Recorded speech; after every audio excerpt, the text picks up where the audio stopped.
নবদ্বীপের ট্যুর আমরা ফার্স্টে পোড়ামা কালী এবং মহাদেবের পুজো দিয়ে দিনটি শুরু করলাম।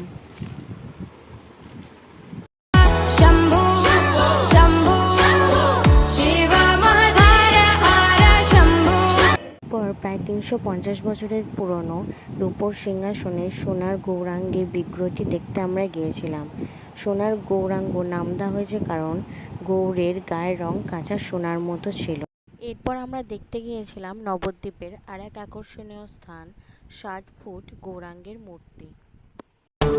तुम प्रेम हो तुम प्रीत हो मनमीत हो राधे मेरी मनमीत हो।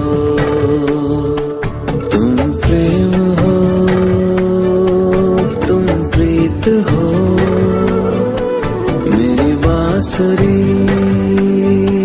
का गीत हो।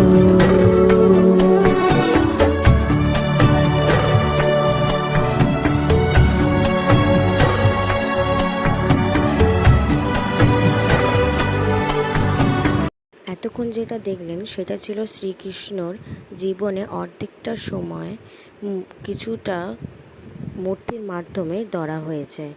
এরপর যেটা দেখবেন শ্রীকৃষ্ণ নানান রূপে জন্মগ্রহণ করেছিলেন, সেগুলোর বিস্তারিত বর্ণনা এখানে দেওয়া হয়েছে। अच्युतं केशवं कृष्ण दामोदरं रामनारायणं जानकी वल्लभम्।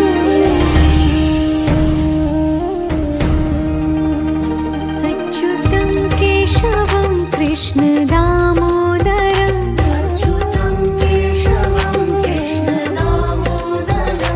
रामनारायणं जानकी वल्लभम्।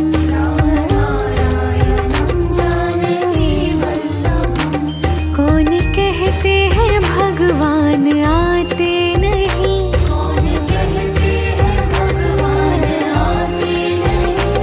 तुम मीरा के जैसे बुलाते।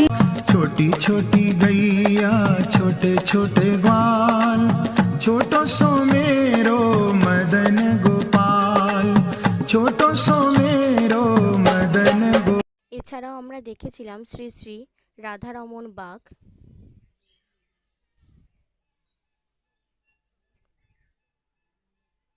গৌর হরিদাস বাবাজি মহারাজের পুষ্প সমাধি মন্দির,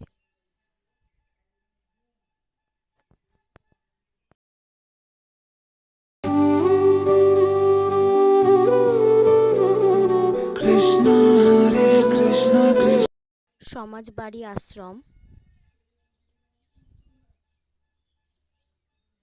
চৈতন্য ভাগবত সেবাশ্রম, শ্রীকৃষ্ণ চৈতন্য মহাপ্রভুর মন্দির,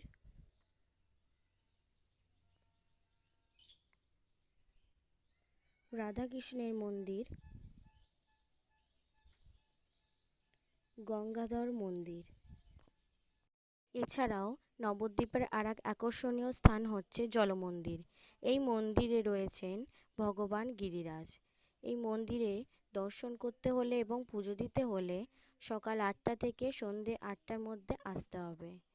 এখানে একটা ছোট্ট বোর্ড আছে, ওই বোর্ডের মাধ্যমে এখানে পুজো দেওয়া হয়। মন্দিরটি দেখতে খুবই সুন্দর লাগছে। এছাড়াও এখানে আছে হনুমান, অনেকগুলো হরিণ। এখানেই আমি আমার ভ্লগটি শেষ করছি।